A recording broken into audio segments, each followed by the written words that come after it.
नमस्कार, स्वागत है आप दर्शकों का। आप देख रहे हैं न्यूज़ 18 का डिजिटल प्लेटफॉर्म और मैं हूं आपके साथ रजनी चौबे। देश भर में 26 दिनों तक चले छात्र आंदोलन, संसद में लगातार हंगामे और आखिरकार केंद्रीय शिक्षा मंत्री धर्मेंद्र प्रधान के इस्तीफे के बाद अब शिक्षा मंत्रालय की कमान प्रहलाद जोशी के हाथों में आ गई है।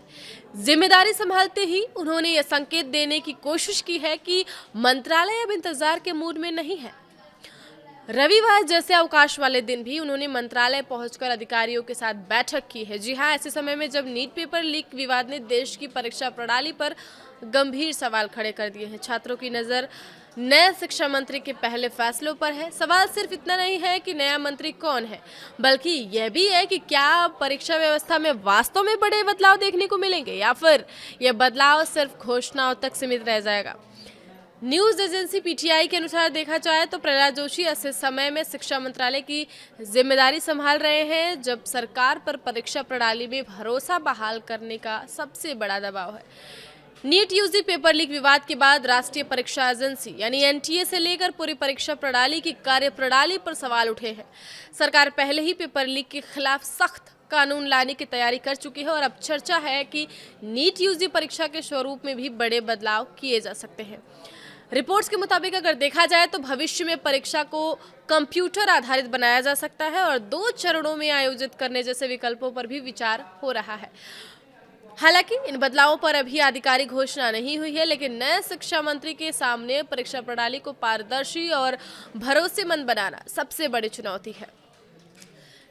जिम्मेदारी संभालते ही मंत्रालय में शुरू हुई समीक्षा बैठक। रविवार को केंद्रीय मंत्री प्रहलाद जोशी ने आधिकारिक रूप से शिक्षा मंत्रालय का कार्यभार संभाल लिया है।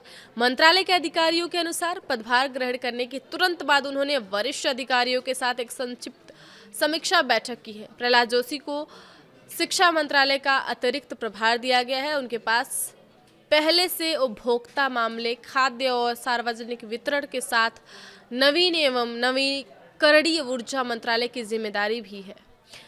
धर्मेंद्र प्रधान ने शनिवार को शिक्षा मंत्री पद से इस्तीफा दे दिया था। उन्होंने अपने इस्तीफे में लिखा है कि मेरे लिए यह व्यक्तिगत प्रतिष्ठा का विषय नहीं है और पिछले 10 दिनों में जो घटनाक्रम सामने आए हैं उनसे मैं व्यथित हूँ। इसके बाद प्रधानमंत्री की सलाह पर शिक्षा मंत्रालय की अतिरिक्त जिम्मेदारियां प्रहलाद जोशी को सौंपी गई हैं। प्रहलाद जोशी भारतीय जनता पार्टी के वरिष्ठ नेताओं में गिने जाते हैं। वह कर्नाटक के धारवाड़ लोकसभा क्षेत्र से लगातार 5 बार सांसद चुने गए हैं। संगठन और संसदीय कार्यों में उनके लंबे अनुभव को देखते हुए पार्टी नेतृत्व ने उन्हें यह अतिरिक्त जिम्मेदारी सौंपी है।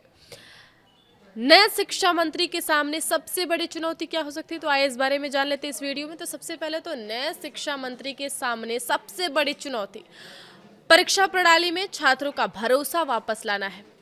नीट पेपर लीक विवाद के बाद सरकार पर एनटीए में सुधार, परीक्षा सुरक्षा को मजबूत करने और भविष्य में किसी भी तरह की गड़बड़ी रोकने का दबाव है। इसके अलावा नई शिक्षा नीति एनईपी के प्रभावी क्रियान्वयन, सीबीएसई और एनसीईआरटी से जुड़े सुधार, भर्ती परीक्षाओं की पारदर्शिता और परीक्षा प्रणाली में तकनीक के बेहतर उपयोग जैसे कई अहम मुद्दे भी उनके सामने होंगे। क्या नीट परीक्षा में होंगे बड़े बदलाव?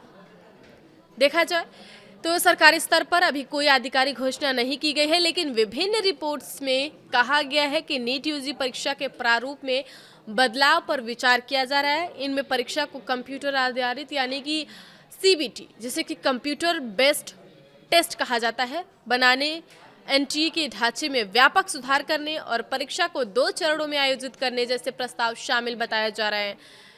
इन प्रस्तावों का उद्देश्य परीक्षा पर प्रक्रिया को अधिक सुरक्षित और पारदर्शी बनाने के साथ पेपर लीक जैसी घटनाओं की संभावना को न्यूनतम करना है।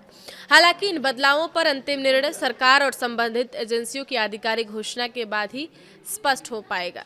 आगे खबरों के लिए आप बने रहिए न्यूज़ 18 के साथ। धन्यवाद।